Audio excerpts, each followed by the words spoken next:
Alors voilà ce que je te disais pour les papiers. Ça c'est pour les papiers photos. C'est du papier qu'on utilise pour les tirages photos traditionnels ou les posters. Donc celui-ci c'est le brillant. Et il est très joli, hein,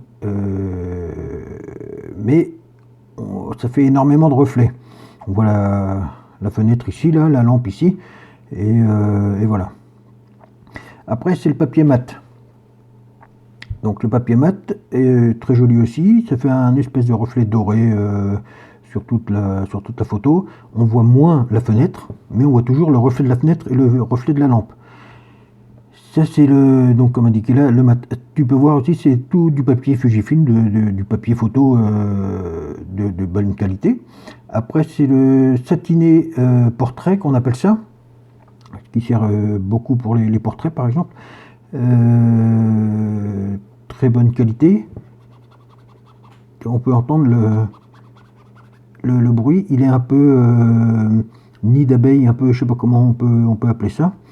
Mais on voit déjà beaucoup moins les reflets. Il est moins gênant, suivant comment tu le poses sur un meuble, par exemple, avec le reflet de la fenêtre. Après, on a d'autres papiers qui servent énormément ce qu'on appelle les impressions fine art. C'est pour faire des tableaux, par exemple, des grands tableaux, ou des posters. Donc ça, c'est le fine art Barita. Ça fait un peu l'épaisseur, ça fait un peu comme du papier. Il est beaucoup plus épais que le papier photo.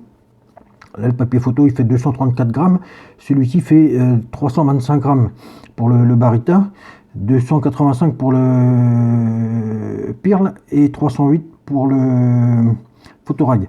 Donc, on voit toujours un reflet un peu doré, métallisé, je sais pas quoi.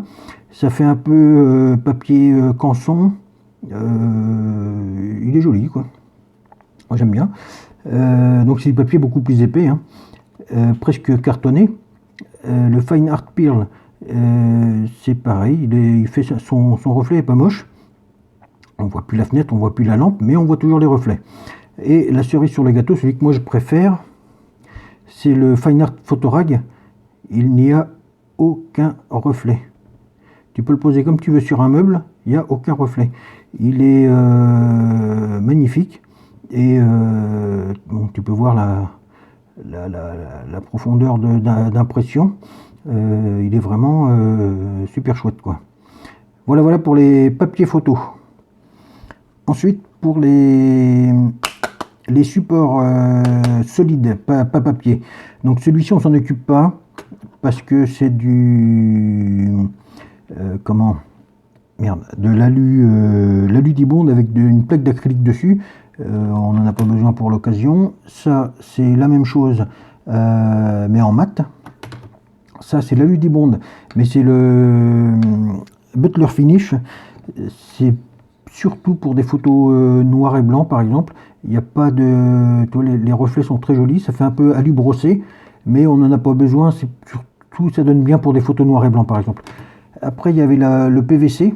Donc, c'est une plaque de plastique PVC, quoi. C'est pas super, et je trouve que ça vieillit mal dans le temps. Si c'est posé derrière une fenêtre ou à la lune ou tout ça, ça finit par gondoler, c'est pas génial. Ça, c'est le papier pour faire des toiles en caisse américaine, là. C'est pas super, moi j'aime pas spécialement.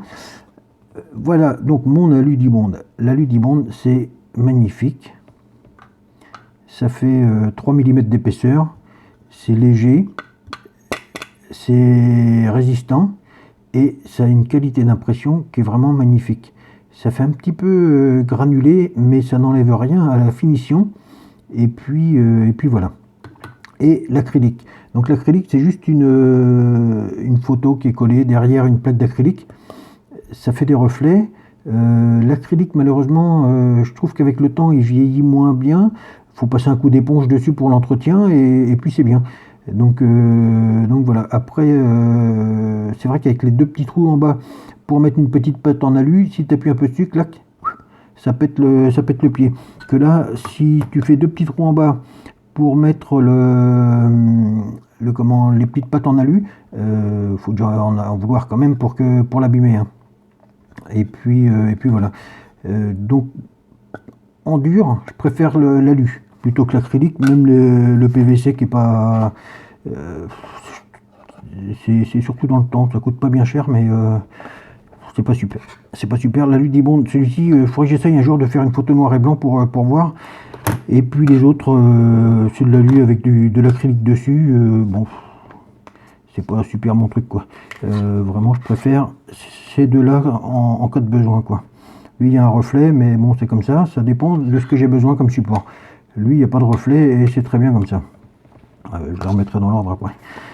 Et puis voilà, donc pour les supports durs et les supports papier. À toi de faire ton choix en fonction d'eux, et puis tu me retiens au courant.